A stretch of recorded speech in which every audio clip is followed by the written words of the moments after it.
a better grasp of the data than I do, but I know about people, and people are ill from this, even if they deny it. And one of the funny stories is that I have a relative who didn't believe any of this, didn't like to hear me talk about EMF. And I was giving a lecture in Washington, and when I was there, I said I testified in 2014 at the Utility Commission on smart meters. And this relative had developed severe headaches, was on 50 milligrams of prednisone a day for about a week, and couldn't figure out why the headaches were there. The neurologist was stumped. And it turns out it was new installation of a smart meter about the same month that I had testified.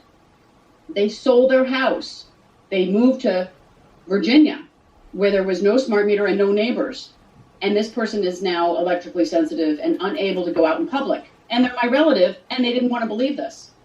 So it doesn't matter if you believe it or not. It's going to potentially happen to somebody like your child or your mom, and then you've got to deal with it. And do you want to be the people responsible for not acting on this issue when it's invading your home? You buy a home, and somebody else could come and ruin it for you.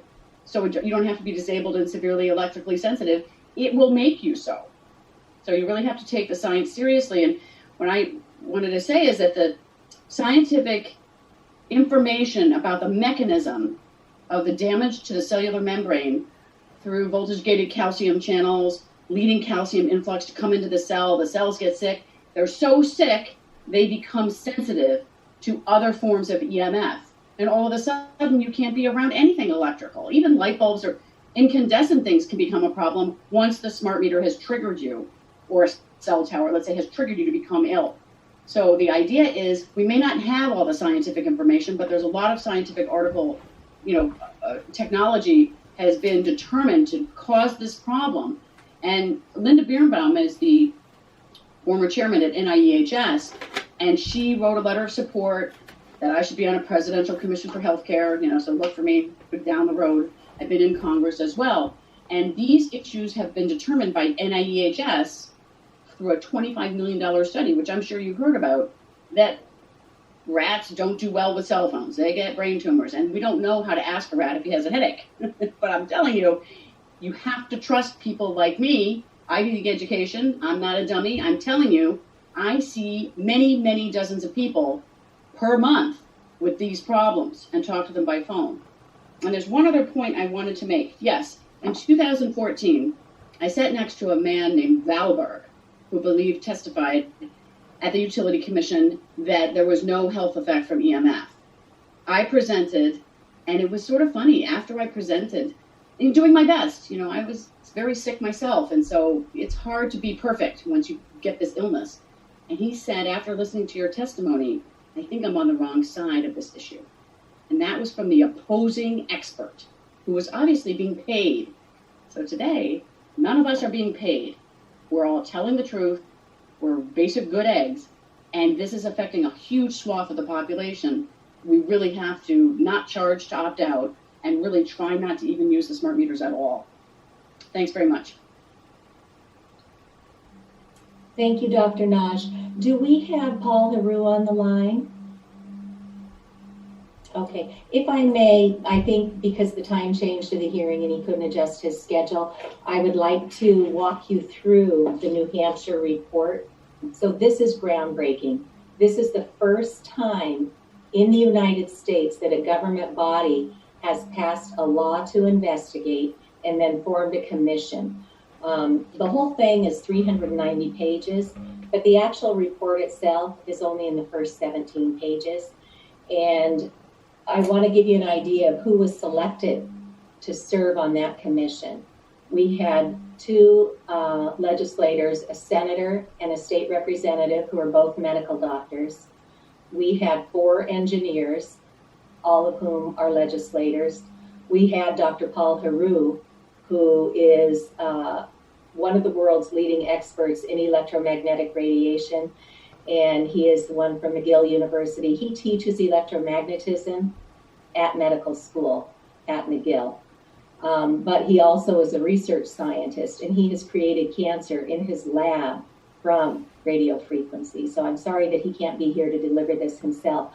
But I was brought up to testify in New Hampshire a constituent there became very ill from microwave sickness, and she told her state rep about it. And he was an engineer, and the engineers have only been taught that you have to have heat to have harm, and that, there's nothing to worry about with wireless. So when she told him just how sick she had gotten, and she was literally on her deathbed, she had paid thousands out of pocket to go see specialists who couldn't help her. And then finally, somebody said, your symptoms line up with microwave sickness. So she shares this with Representative Patrick Abrami up in New Hampshire. He, being an engineer, didn't want to believe it, and none of us want to believe it, but he did the deep dive, and he has this major wow moment, like, wow, what are we doing? So he starts writing a bill. Deb Hodgson introduced me to him. God love him. They got in his car in New Hampshire and came down to my house in Massachusetts, and we spent the afternoon at my kitchen table helping him to connect the dots further. And I would be honored to do that with any of you if you'd like. And then he went back and he beefed up his bill to answer questions like, why does the fine print in your own cell phone tell you to keep it away from your body? Why have Lloyd's of London, Swiss Re, AM Best, and all the world's leading insurers already recognized this as a leading risk and put exclusions in their policies? So when we sign contracts with industries that are putting out toxic products, we may be left holding the bad liability. So when Dr. Nagy says there's going to be lawsuits, we need to not go down that alley and use preventative measures to make sure that Massachusetts is not caught short in these lawsuits. The bill also asks, why does the FCC ignore all the science? Why do they allow 100 times more radiation on our population than other countries do? And who's looking out for the cumulative effect of this? So if you've got smart meters now coming in for electric, for gas, for water, you've got every child in the Commonwealth just handed a wireless device to access their education with no information on how to use it safely. Nobody's looking out for the cumulative exposures, the smart meters, the devices, the routers, the Roku, the Chromecast, the doorbell thing, the baby monitors, the gaming devices, the wearables. All that ties into the smart meter radiation, and we are in a state of electrosmog like we've never been before. So they formed this commission, and by law, they had to answer those questions. And so they realized very quickly that our federal agencies are not protecting us. They reference the Harvard report called Captured Agency, how the FCC is dominated by the industries it presumably regulates. And it's a revolving door at the FCC, at the FDA, and other organizations. So we need to address this at the state level. So two of their recommendations are to get our federal delegates on board and start fixing the law that the industry wrote back in 1996 that put those toxic levels of exposure into place. And they're also asking that there has to be protections for the environment, because these smart meters are not just harming the people, they're also harming all of our pollinators, all of our birds, all of the trees. Any biological cell is reactive to radio frequency radiation.